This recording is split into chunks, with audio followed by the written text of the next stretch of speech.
It was supposed to be a quiet Sunday morning at the Sterling mansion, a place where everything was polished, perfect and under control. But that morning, Alexander Sterling, a young billionaire known for his confidence and pride, froze in disbelief as he stepped into the living room. His powerful father, Charles Sterling, the man who never showed weakness, was sitting on the sofa, crying softly, and in his arms was someone Alexander never expected to see comforting him, the maid.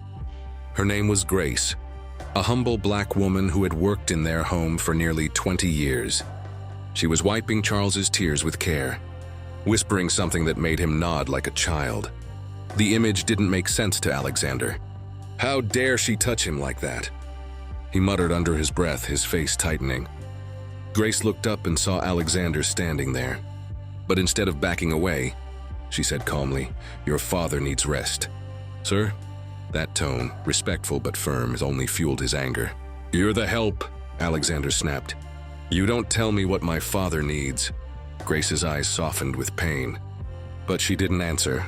Instead, she quietly helped the old man lie back on the couch and covered him with a blanket. Alexander watched her leave the room, his chest burning with confusion and resentment. Something about her calmness, her confidence, unsettled him deeply. For days, Alexander couldn't stop thinking about what he'd seen. His father barely spoke to him, and every time he visited the mansion, Grace was there, serving tea, adjusting curtains, or reading quietly near the fireplace. One afternoon, Alexander's frustration boiled over. "Dad," he said, pacing the room, "why is she still here? We have staff for every job. I can get you professional nurses, top people. Why do you insist on keeping her?"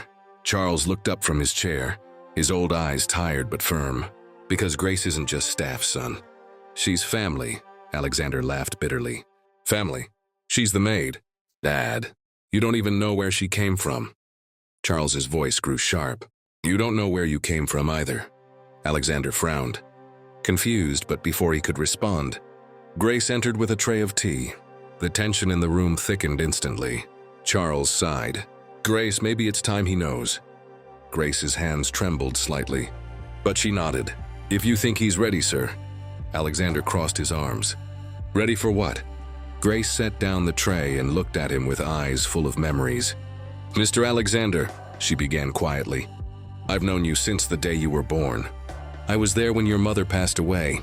Alexander's face softened for a moment. "You were there?" "Yes," she said. "Your mother trusted me.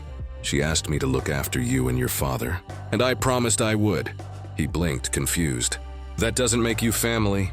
Grace took a deep breath. "Your mother didn't just trust me, Alexander. She loved me like a sister." Charles wiped his eyes, his voice breaking. "She saved your life, son. The night you were born, there were complications. Doctors said they couldn't reach the hospital in time. Grace delivered you right here in this house. She kept both you and your mother alive until help came." Alexander stared, speechless. "She never told you," Charles continued, "because she didn't want you to see her as anything but someone serving our family.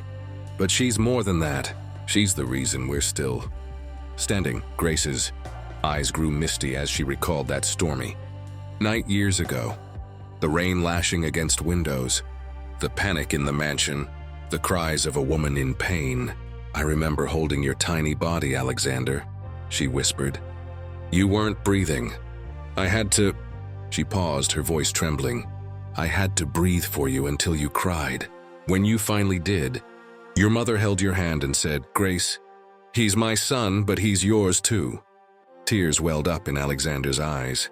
The woman he had dismissed all his life had been his first protector. Alexander sat down slowly, his arrogance melting into guilt. "All this time, and I treated you like you were nothing." Grace smiled softly. "You were never cruel, Alexander.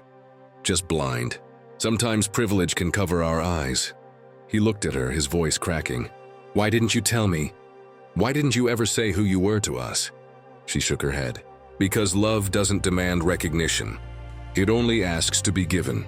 At that moment, Charles took Grace's hand and said quietly, "You've carried this family more than either of us ever did." The next morning, the staff gathered in the mansion's garden. Alexander stood in front of them, holding a small framed photograph, a picture of his mother and Grace from decades ago, both smiling. "I owe this woman more than I can ever repay," he said. "From today, Grace isn't our maid. She's our family." Grace tried to protest, but he stopped her. "You gave me life. The least I can do is give you the respect you've always deserved." Tears rolled down Grace's cheeks as Charles hugged her tightly. For the first time in years, Alexander saw his father smile, truly smile.